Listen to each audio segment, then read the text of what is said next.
Learning occurs in many ways: reading, writing, observing, and doing. Montgomery College's access to history is for the doers. Our guests have participated in actions or events that we now recognize as part of history. In the studio, they sit down, mic up, and have conversations with faculty and students from Montgomery College. There is no host, no flashy set, and no commercials, just people and their stories. Sometimes the stories date back many years, and sometimes the story is current. It's all historical, and it's part of Montgomery College's access to history.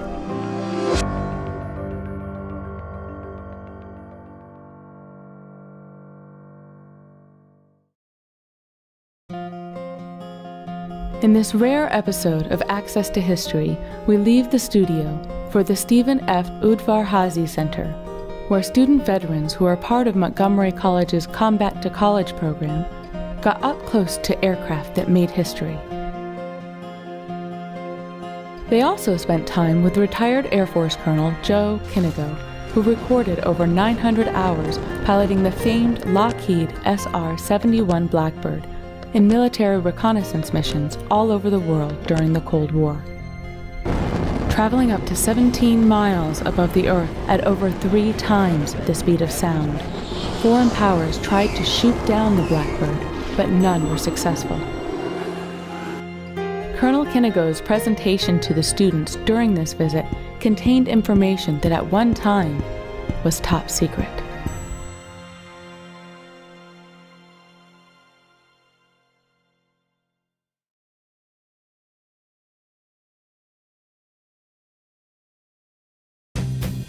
U.S. military veterans now enrolled at Montgomery College were given a unique opportunity as part of the Combat to College program.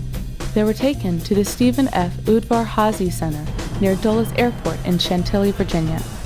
The center is a companion facility to the Smithsonian's National Air and Space Museum located along the National Mall in downtown Washington. Home to about 200 aircraft and 150 large space artifacts, the building's hangar-style floor area is as big as a Nimitz-class aircraft carrier. Some of the most famous aircraft to have ever flown are here.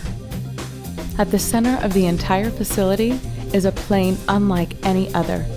It's painted black, with a cartoon skunk on its tail. Although it's a military plane, it carries no missiles or bombs. Its weapons are primarily cameras and incredible speed. It's the Lockheed SR-71 Blackbird. Retired Air Force Colonel Joe Kinigo was one of its pilots. On this day, he took the students in for a presentation that told its story. First of all, welcome to the Udvar Hazy Center. I want to congratulate you and thank you all for your service. I know you are returning veterans, I understand, and all enrolling in college, and that's just absolutely fantastic. I have always been a big believer that the military is a great place to get a start, and then after that, when you kind of have a little bit of a feeling as to what you want to do with your life, to go ahead and start your college education. So congratulations to all of you for that. A lot of people think that the SR-71 was developed as a result of Gary Powers being shot down in his U-2 on May 1st, 1960. And as you'll see as we go through the dates, that's not actually true. It's not untrue, but it's not a true fact. There's more to it than just that. July 5th, 1955 was, 56 rather, was the first Soviet Union overflight by a U-2 aircraft done by the Central Intelligence Agency. Two important things during the Cold War, and you all are familiar with the Cold War, I'm sure, to some extent. The Soviet Union was a closed society. We needed to know what was going on in there with their weapons development, with their missile development. What were they doing? We felt the only way to really do that was overfly the Soviet Union. The U-2 he refers to is the Lockheed U-2, a high-altitude reconnaissance plane developed by aeronautical engineer Kelly Johnson. Earlier during World War II, Johnson led the design of the P-38 Lightning. P-38s were used during Operation Vengeance, where the U.S. located and shot down Japanese Admiral Yamamoto over the Pacific. Yamamoto was then the leader of the Japanese Imperial Navy and one of the key architects of the Japanese attack on Pearl Harbor. An original P-38 is currently on display at the museum. The U-2 was designed to fly above 70,000 feet, safe from the range of the Soviet MiG-17, their best interceptors at the time, and safe from Soviet radar and missile defense systems. Or so it was believed. First flight was in July 5th, 1956. Two very important things happened at that point. The first one was they found out, our intelligence experts and our scientists found out that the information that the U-2 brought back was second to none. It was fantastic. It was exactly what they were looking for. Great pictures. They could see the missiles. They could see what was going on in the Soviet Union. They could see the military bases very well. That was the good news. The bad news was that the Soviets knew the U-2 was there. They could see it on the radar. They could track the U-2. They knew it was there. So our scientists at that point felt that probably 4 to 5 years before Soviet missile technology caught up to the U-2. And boy, they hit that one pretty much right on the head, because it wasn't but 4 years later that Powers was shot down over the Soviet Union in his U-2, May 1st, 1960. Following that, in 1962, when President Eisenhower worked with Khrushchev to get Powers back, there were no more manned overflights of the Soviet Union. So the U-2 didn't overfly the Soviet Union anymore. The SR-71 never overflew the Soviet Union. You'll hear a lot of people say, oh yeah, the SR-71 was overflying the Soviet Union. Never happened, because Khrushchev said in 1962 that he'd release Powers as long as we didn't stop all the manned overflights of the Soviet Union. We agreed to that, so we didn't do that anymore, but that's the time that the satellites were back online and we had unmanned vehicles that were being able to do the same sort of thing.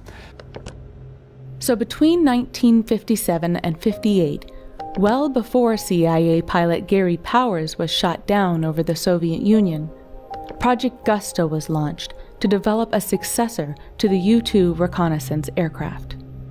This is a handwritten note that Kelly Johnson did, probably at the Lockheed cafeteria in Burbank. And you see up here it says, basically, redesign of the U-3. At that point, he was calling it not a U-2, but a U-3. He didn't know what to call it. He had all his parameters here, requirements, high altitude. Down here, he did things that engineers do, which I don't even understand. A lot of formulas and all down there that he was putting together. But this is all handwritten. This is Kelly Johnson's handwriting from 1958. And then up here, he started a report, and he did what's unthinkable now of a person this important, was he started writing the introduction to the proposal that he was going to give to the government. This was his handwritten proposal there. But I wanted you to see this, because it's just, you don't get to see this very often. But that's how the whole program started right there. That led to the A-12 ox cart. This is the CIA version of the SR-71. It's very much like an SR-71. You put them next to each other, you wouldn't be able to tell the difference. It's about 7 feet shorter than an SR-71. But this is the first airplane that the contract was billed for, and this was in 1959. It was May of 1960 when Powers was shot down. So the actual contract to build these aircraft was prior to the shoot down of Powers in the U-2. So that's the point I was making there, that it was after the U-2's first flight, but prior to the shoot down, that this whole development process started. The A-12 ox cart had a small radar cross-section, about 1 square meter, and in the early days of radar, it would appear on the enemy's scopes only once or twice before its incredible speed got it out of range. Because this was before the advent of computers, the design of the aircraft was done entirely using a slide rule. The A-12 was America's first stealth aircraft. During flight, extreme heat was caused by air friction and the aircraft's engines. Due to this, 93% of the aircraft is constructed with titanium alloy. Titanium is lightweight. It can withstand extreme temperatures, both hot and cold, and it gets stronger during these conditions. I will tell you, sitting right there where I sat, in a pressure suit, so I've got the pressure suit on with the gloves, and I've got about 1.5 to 2 inches of glass, and I could put my hand against the cockpit window for about 8 seconds before I had to pull it away because it got that hot. Now I was comfortable in the cockpit because we could pressurize the cockpit and I could cool the cockpit, and I was in a pressure suit, so I could cool myself up also. But if you touch the surface like I did, about 8 seconds before you have to pull your hand away. But having titanium as its primary construction material presented one key obstacle. The United States had no source of titanium back in the late 50s and the early 60s. The only country that did, and this was during the Cold War, of course, was the Soviet Union. So the Central Intelligence Agency opened basically a storefront in Maryland, an international business that then opened a storefront in Europe as an international business, and then went into the Soviet Union and bought titanium, and that had shipped back to Europe, at which time they then shipped it to Southern California, where they used it to build the SR-71 that then flew in the Cold War against the Soviet Union, which is a great story. Just like your Saturday afternoon spy stories. And then the heat required special fuels. We used the fuel to cool the aircraft, actually. Special hydraulic fluids. Hydraulic fluid also has a consistency of molasses. You have to heat it before you can actually run it through the engines and all. So there's a lot that goes into getting the airplane ready to fly, but that's all as a result of the heat. Heat created by the aircraft cruising at around 90,000 feet above the Earth at Mach 3.2, which is about 2,100 or 2,200 miles per hour, or 36 or 37 miles a minute. If it was possible to fire a high-powered rifle like the 30-06 from coast to coast and maintain its muzzle velocity, the Blackbird would arrive about 5 minutes before the bullet. We always had a joke that you didn't know there's nothing like being lost at 3 times the speed of sound because you're really getting lost quickly. The obvious main source for all this speed, the 2 massive engines. Pratt & Whitney J58 gets a continuous afterburning engine, which was unheard of at the time and still is one of the state-of-the-art things. The air goes in there, this is where the air goes in, and as the air starts hitting the compressor stages, most of it gets bypassed around on these bleed bypass valves, if you will. They go around, and then it re-enters the engine there in the afterburner section where it gets reburnt, and that equates for the ramjet cycle, which means that at Mach 3 and above, 80% of my power was basically a ramjet, which meant that engine and the inlet system associated with it was actually pulling us through the air as opposed to the engine pushing us through the air. So you save a lot of fuel by doing that. I mean, we burnt an awful lot of fuel in the SR-71, don't get me wrong, but the airplane became more fuel efficient the faster you flew. This is an engine on a test stand and an engine run. And I showed you this because the maintenance guys would run engines a lot out at Beale Air Force Base on the SR-71. And about twice a year when the weather was nice, they would set up bleachers out at the engine test stand and invite people to come out and watch an engine run, give them all head protectors, and they'd sell hot dogs and sodas and popcorn to make money for their ready rooms and all. And this is what it looked like. The ground would shake, you'd feel yourself vibrating, but the engine would get so hot. So there's the front part of the engine, there's the afterburner part of the engine. It became almost translucent. You could almost see through it, through the engine actually. And the way you could tell if it was operating on all cylinders and everything was burning perfectly was 13 of these diamonds. If there were 13 diamonds and they would count them, the engine would be operating actually at its max capacity, and that's how they'd shut it down and we'd all go away. Designing the aerodynamics for any aircraft is critical, but for one capable of traveling over 3 times the speed of sound required unique characteristics. The sonic boom on all airplanes comes off of the nose.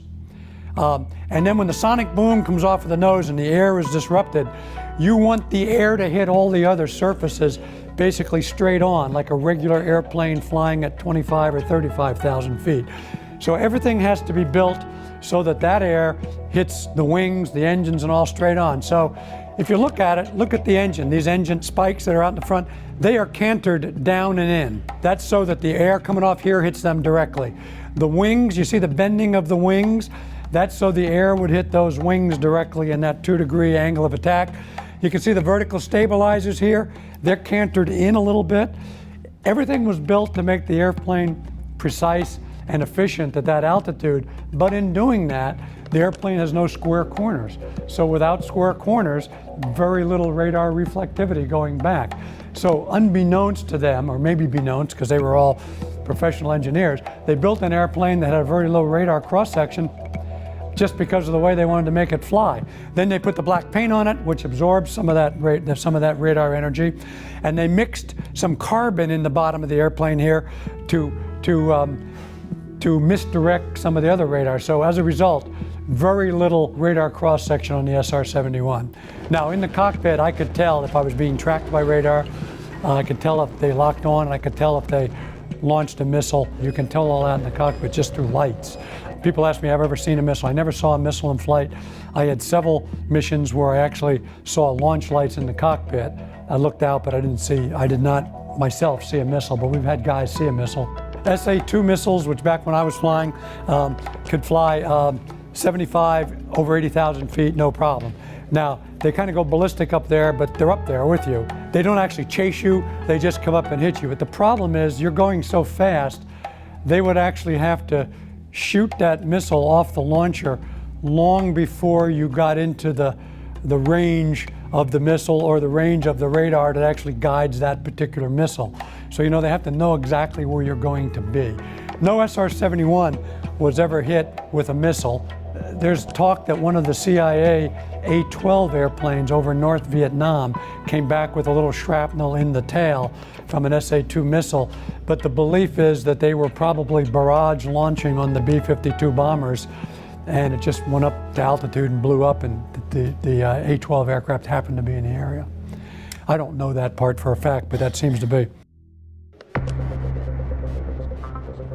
The term Blackbird referred to the family of aircraft designed and built by Lockheed's Advanced Development Programs Division, more commonly known as Skunk Works. The Skunk Works logo can be seen on the vertical stabilizers of the SR-71 located in the museum. There were a total of 4 different aircraft in the Blackbird family. 50 Blackbirds in total were built. Of those 50, 13 were A-12s and 32 were SR-71s. Aeronautical engineer Kelly Johnson was the primary designer of these aircraft.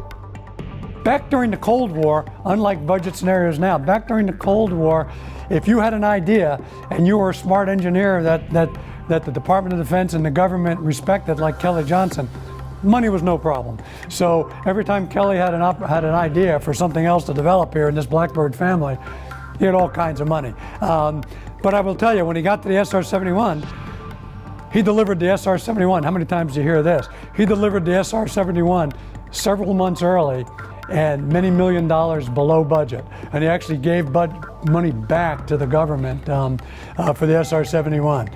Oxcart, very quickly, the first flight of the CIA aircraft was in 1962, Area 51. You've always heard those mythical stories. Yes, there is really an Area 51. I've been there several times. What they would do is they'd build these airplanes in California. They'd drive them over the mountains, and then they would take them up into the desert, the Area 51, and they'd put them together and fly them.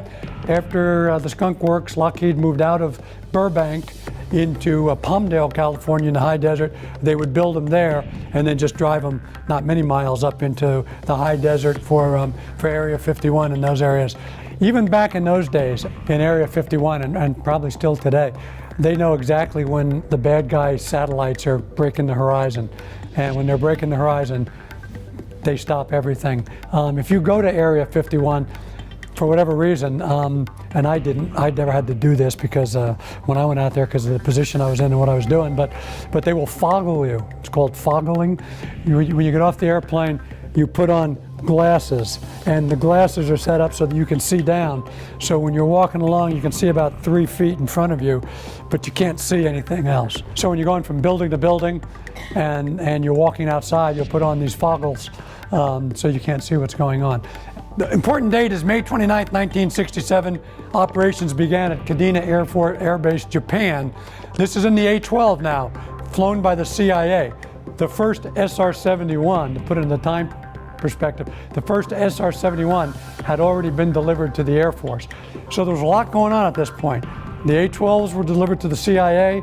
They were going through checkouts. The Air Force wants to get on board, so they put out a contract to build SR-71. So SR-71s are being built, actually, and have been delivered to the Air Force before the A-12 by the CIA flies its first operational mission over Vietnam by the CIA. So in the fall of 1967, the A-12 and the SR-71 have a fly-off. Back in those days, you could say it right now, you could not pick a name like this. That was called Pretty Girl, was the name of the fly-off that they gave it to. And they basically flew the A-12s and the SR-71s against each other, taking pictures and comparing all the different sensor takes and sensor actions. And between the two of those, the Air Force's SR-71 model did get the go-ahead. In 1966, the SR was first delivered to the Air Force. In March of 1968, the first SR-71 operational mission was flown, also out of Kadena Air Base, Japan. At that point, they had CIA A-12s there and Air Force SR-71s there. And then when the SR-71 was successful, they started flying the A-12s home. Everything was very classified in those days, so people watching didn't know that there was that there were two different airplanes operating out of there. They didn't know one was an A-12, one was an SR-71. And in 1968, the A-12 program was terminated.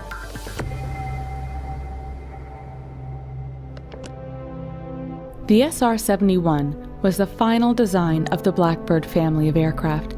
It could travel at speeds of Mach 3.2, although Mach 3.3 could be reached if necessary. Its maximum altitude was 85,000 feet. At those altitudes, you can see the curvature of the Earth, about 350 miles. At those speeds, you fly faster than the Earth rotates, so it was not uncommon for me at night to fly in a westerly direction and actually see a sunrise come up in the west. During the day, the sky is a deep, deep blue, not quite black. You can see the different shades of blue as you're looking down into the black. You can see some of the brighter stars during the day, and my guess is what you're seeing are probably the planets, Venus and Mars and all. At night, you cannot see constellations like we see them here, you know, Orion and Pegasus and those things. You can't see those, the Big Dipper, because at night, the entire sky is up that altitude is just one big Milky Way. I mean, it's nothing but stars. It's just the most beautiful sight you've ever seen in your life. It's absolutely incredible. I was flying a mission over the North Pole once, and because of the way the Earth is shaped and longitude and latitudes up there, got over the North Pole. I had about an 18-minute transit to go all the way across the pole. And in 18 minutes, I had a full moon rise over my right shoulder in the cockpit and set to the left 3 complete times. The moon just went around the cockpit like that 3 complete times. It was absolutely the most amazing thing I had ever seen. At over 80,000 feet and speeds exceeding Mach 3, SR-71 pilots have ejected. In fact, every Air Force crew member who ejected from one survived.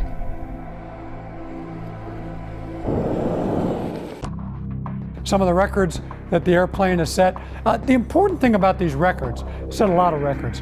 These all still stand today, but the important thing about these records I like to bring up is we did this every day. We set these records because the country was set, you know, we had the records and the crews were there to make sure that everything was done correctly. But that's how we flew every day in the airplane. We had no subsonic missions. We took off subsonic, we refueled subsonic behind a tanker, and then we went supersonic. And we just stayed supersonic the whole time, and then we came down. I want to just take a minute here and just tell you some of the missions we flew in the SR-71. It was a Cold War. Some of the fun missions we flew, and as veterans, my very first mission out of Okinawa, Japan, was over North Vietnam. And we had cameras on board and all, but the weather didn't matter, where normally the weather did matter and you wanted a clear day and you delay sometimes and all, but the mission was over North Vietnam, and it was primarily to go over the Hanoi Hilton. The SR-71, because I told you the sonic boom coming over the nose of the airplane here creates that sonic boom, and then these spikes right here, they create a second sonic boom. So when the SR-71 flies overhead, you get a very distinct boom boom. Don't ask me why it's that distinct and why it's that separated, I really don't know, but it's not like it's a boom boom, very distinct, double sonic boom. And when you go through the sound barrier, and when I'm taking tours around here, a lot of people don't realize that when you break the sound barrier in an airplane and you go supersonic, that supersonic sonic boom follows you everywhere you fly. So it's not just a one-time occurrence when you go through the speed of sound. So if you broke the sonic boom over Los Angeles, the people in LA would hear a sonic boom, but all the way across country, every place you flew over, Kansas, Colorado, wherever, people on the ground would hear that sonic boom. And the same with the SR-71, they'd hear a double sonic boom everywhere you go. So it's not just a one-time event. Everybody hears a sonic boom. You hear it? No, you don't hear anything in the cockpit. Nor is it like the movies you see where you start to shake and your teeth go back and everything. You kind of get down there and you feel what is kind of like a pause, but it's not in the aircraft so much, it's in the instruments. Because the instruments pause and then boom, they go supersonic, and then they all pick up where they left off. So you don't get any shaking and rattling and anything like that. But anyway, so the purpose of this mission, and we flew several of these in years, was to fly over the Hanoi Hilton where our POWs were being kept, so that they would hear that very distinctive double sonic boom, to let them know that people were thinking about them. Years afterwards, when I'd go to happy hours and all, and at the different clubs and all in the Air Force, you'd run into some of the POWs, and they said they did hear that, and it was kind of, as uplifting as it can get when you're in that kind of a situation. So that was one mission we flew, one type of mission we flew. Another type of mission we flew, which was very much fun, was over Cuba, and with the explicit approval of the Department of State. And that was primarily when they knew that Fidel was going to be out there having a big parade, or it was a Cuban holiday, and they were going to be marching all the troops by and waving and doing all those things that they do. We'd fly right down the middle of Cuba, right when the parade was hitting stage center, and give them that big double sonic boom, so that they'd hear it on the ground. And then the other types of missions we flew were more of the standard missions, where we flew reconnaissance missions against the Soviet Union, against China, North Vietnam, North Korea, all those types of things where we're collecting photo imagery and electrical intelligence. The SR-71 carried numerous sensors. Among them were high-resolution cameras, side-looking radar, ELINT, or electrical intelligence recorders, and COMINT, or communication intelligence recorders. Now, we had a good comment recorder on board, but it was funny because we flew so fast, you couldn't catch a lot of a conversation that people were having. But that proved to be very good for the electrical intelligence recorders, because we could fly by a Soviet new radar that was out there that our intelligence people thought was on board. And if they turned that radar on, even for a couple of seconds, and turned it off, we had traveled such a distance that not only could we collect the radar waves from it, but we'd travel far enough to give a little bit of a triangulation, so that they could actually see not only what it was, but where it was. We had an astro-inertial navigation system on board. It tracked 3 stars, not unlike Star Trek. We had a star date. We'd put a star date in the airplane, and the airplane system would know what stars to track. And once it saw the sky, it would lock on the 3 stars. We promised the president, because of the sensitivity to our missions, that we would never be more than 300 feet off the center line of the mission track we were supposed to fly. And that astro-inertial tracker would keep us that. The reason we did that is like our flights along the Soviet and Chinese border. Back in those days, I don't know what they do now, but in those days, the Soviets declared a supremacy out to 15 miles that they owned out there. We said we gave them out to 3 miles, international law. So our missions were at the 3-mile point along the borders. That's why we'd get a lot of reactions from the Soviets, airplanes coming out, trying to come up and intercept, doing those types of things. Here's another mission that was really neat. This was during the Arab-Israeli wars in the end of '73, early '74. You all are too young, but that was a time frame we were having another gas crisis back in those days. Because of the political ramifications, our European allies weren't allowing us to overfly or fly out of their countries because they didn't want to upset the Arabs, of course, for the oil and the gas. So these are missions that had to be flown by the SR-71 from the west coast to east coast of the United States. We moved them from Beale Air Force Base to North Carolina, to the east coast of the United States. It's about 11,000 miles round trip, 10 plus hours. Probably, it was, I say 10 plus hours, it's probably more like 12 hours. But you can see it goes across the entire Atlantic Ocean, through the Straits of Gibraltar, down the Mediterranean, over the Sinai for about 5 minutes, and then comes all the way back and lands. We flew 9 of those missions, and every one of them flew just as programmed, no problems at all. The rules of engagement that we had was that if you got a launch light in the cockpit, you push the throttles forward to accelerate to maximum Mach, which was 3.2. So in this case, you'd accelerate from Mach 3.0 to Mach 3.2. Not a big deal, but a little bit of acceleration. And then the second technical thing we would do is look out the window to see if you see a missile. That's what the checklist said. And then if you saw a missile, what you didn't do was try to fly the airplane to avoid the missile, because they felt you were more likely to lose the airplane trying to juke around up there than the missile was to hit you. In the unlikely event that the crew was shot down, limited resources were available to them. In the survival kit of the SR-71, we had a small fold-up 22. Yeah. I'm not sure exactly what that was for, but we had a small 22 in there that we carried with us, and we couldn't carry a wallet or anything. We wore a name tag, and the U-2s still wear them now with your name on it, and your rank. It would say like Captain Kinnigo or Major Kinnigo, and that was so you weren't considered a spy. You have to wear your dog tags? Did not wear dog tags for these missions. For SR-71 pilots who would fly long missions that spanned the globe and lasted multiple hours, a common question was asked. How did you go to the bathroom?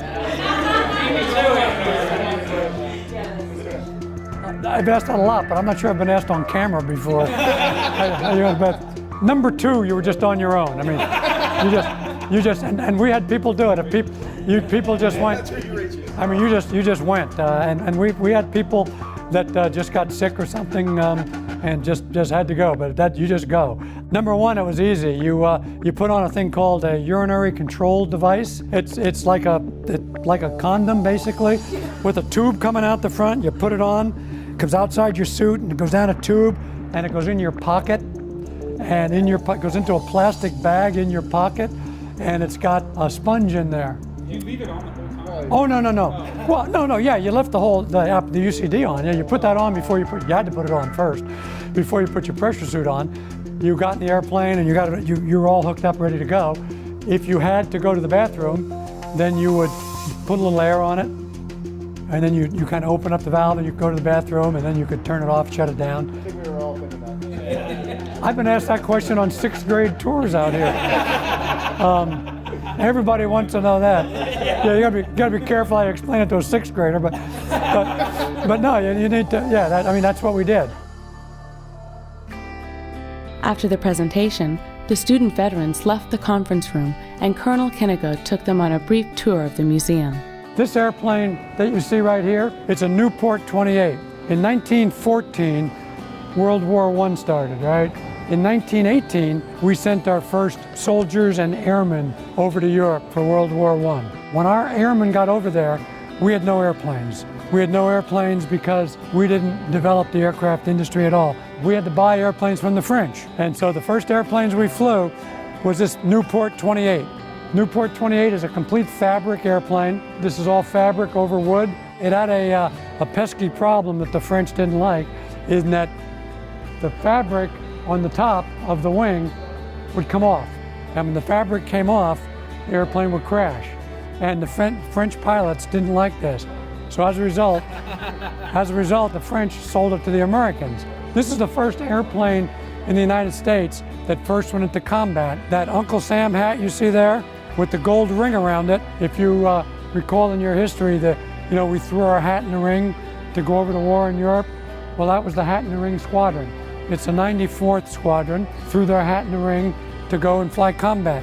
You ever stop and wonder why, when you talk about airplanes, you talk about fuselage, empennage, pitot-static system? Those are all French names. Yeah, that's because we invented the airplane, but we didn't actually develop the airplane. The United States didn't have an aircraft industry. French and the Europeans developed the airplane because the winds of war were blowing over there during that time frame coming up to World War I. Okay, this is Enola Gay. This is the airplane that dropped the first nuclear weapon on Hiroshima. And a lot of people ask me, is this a mock-up? Is this the real airplane? This is the real airplane. That wingtip to the far wingtip is about 142 feet. That's over 20 feet longer than the first flight that the Wright brothers made when they developed the airplane. Anybody know I was named Enola Gay? Colonel Paul Tibbets was the pilot. Most of the people in the squadron had no idea what they were training for. Colonel Tibbets did. The night before the mission, he went out to the airplane. He wanted something on the airplane, so he had him put on Enola Gay, which is his mother's maiden name. Right in the very front, it had this very new development called the Norden bomb sight. The Norden bomb sight in World War II was completely state-of-the-art. It allowed the bombardier to put crosshairs on the target that they wanted to drop on, and then lock on, and the airplane would actually fly, and the airplane would actually drop the bombs.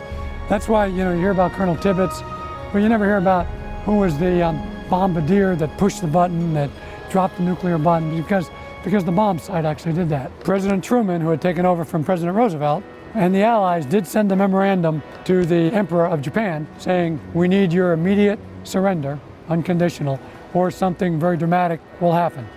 Didn't say what it was going to be. Never heard anything back from the Emperor. So on the 6th of August, 1945, 7 B-29 Silver plate taxied out and took off from Tinian Island. They got to Hiroshima, dropped the bomb. It was an airburst, went off at about 1,500 feet, went back to Tinian, waited. President Truman heard nothing from the Emperor. So on the 9th of August now, 1945, 6 B-29s took off out of Tinian. And what do you think the primary target was then? Nagasaki's too easy. No, the primary target was Kokura, Japan. Enola Gay was one of the weather ships on that mission. Got to Kokura and it was overcast. So they left Kokura and went to Nagasaki and dropped the second weapon, same as the first. That was on the 9th of August. Finally, on the 15th of August, they heard from the Emperor that Japan had surrendered. This is the restoration hangar. This right here is Sikorsky. It's a Sikorsky JRS-1. This particular airplane that's being restored right now is basically a flying boat. You can tell from the front here. And the way the gear go up, and it's got pontoons you can put on the side here. It's a flying boat, and this one survived Pearl Harbor. This actually survived the bombing and took off. And its job was to go out and look for the Japanese fleet during the days after Pearl Harbor, because you recall, they were still pretty much convinced that the Japanese were going to invade Hawaii. The space shuttle we're going to see here is Discovery. Discovery is the workhorse of the fleet. There were 135 shuttle launches, and Discovery flew 39 of them. One of the better views you get of it is from right here. That's where the crew sits. The flight deck is up there. The crew lives down here. That's the cargo bay. Cargo bay is 60 feet long. You can put a school bus in there, a Winnebago, and it's 15 feet in diameter. Saturn V rocket are the rockets we used to send people to the moon. This is the ring right here. that carried the avionics and navigation. It had less power than your iPhone right now, and less computing capability than your iPhone. And that's what it was housed in. That engine, if you recall, got its fuel only from main fuel tank. So when the main fuel tank was gone, that engine never burned again. So when the shuttle re-entered, came back to land, it had no power. It was a glider coming back in. Main gear touchdown. And the tail is a split tail. The pilot could open and close it as an air brake. This arm that you're looking at right here, that's called the Canada arm, probably one of the greatest robotic achievements exported out of Canada. When we launch things into space, a satellite then would be actually attached to the end of that arm. So they would execute that arm out, and then we simply lay the satellite on its orbit. Here is the SR-71. They built the airplane with like expansion joints, like you would build a bridge. So on a hot summer day, they come together and it doesn't buckle. As the airplane gets very hot, the combination of all those expansion joints coming together is about 6 to 8 inches. Most airplanes have fuel tanks, and then they have bladders that sit in the fuel tanks that the fuel goes in. Back in the day when they were building this airplane, there was no technology like that would keep those bladders from melting. So there's no bladders. So the fuel goes in the fuel tank, but just sits right against the skin of the airplane. And you have those expansion joints, so because of that, the fuel did leak out. Now, you'll hear various stories about how it pours out. It didn't pour out, but it leaked out pretty significantly. Your first 5 missions in the SR-71 are in the B model. This is an A model you're looking at here. This is an operational model. The B model doesn't have a navigator, has an instructor pilot that sits back there, but the rear cockpit is elevated so that the instructor pilot can see out the land and all. You only get 5 missions in the B model to train, and the 5th mission is your check ride. So you really only get 4 missions to train. And you got to learn how to go Mach 3, climb, refuel, do all those things. So you had to come there being able to fly fast airplanes. You had to come here knowing how to air refuel. People ask me, what did it feel like to fly at that speed and altitude? Well, the answer is it didn't feel like anything. I'm sitting so far forward, I can't turn my head far enough to actually see the airplane. So I don't see any airplane. So I'm in the pressure suit breathing 100% oxygen, so I don't smell an airplane. And I'm in that pressure suit with the air blowing in my head. I don't hear an airplane. So it's like going 36 miles a minute on a telephone pole, and it's very smooth. For student participants in Montgomery College's Combat to College program, it was an experience unlike any provided in a classroom. Spending time with a retired Air Force colonel who piloted one of the most famous planes in history, and walking through a museum that gives them access to history. Being in the military, you get to work alongside of modern technology, but here you actually get to see the history of all that technology and what you worked with and how it got there. So it's really cool, it's interesting. My first semester here at Montgomery College, I did a report on Hiroshima, and then to see the Enola Gay, it kind of brought back the feelings of me first coming back to school as an adult, and it's just spectacular. I don't think without Combat to College, I would not be doing as well as I am in school. The Combat to College program is fantastic for veterans, especially when they're coming from a very structured lifestyle and then just kind of transitioning, integrating back into a quote-unquote normal society. It's one of the only schools that I've seen or spoken to that actually help veterans with that issue. It's just kind of a way for that veteran to kind of feel appreciated for service when the college wants to do these type of activities.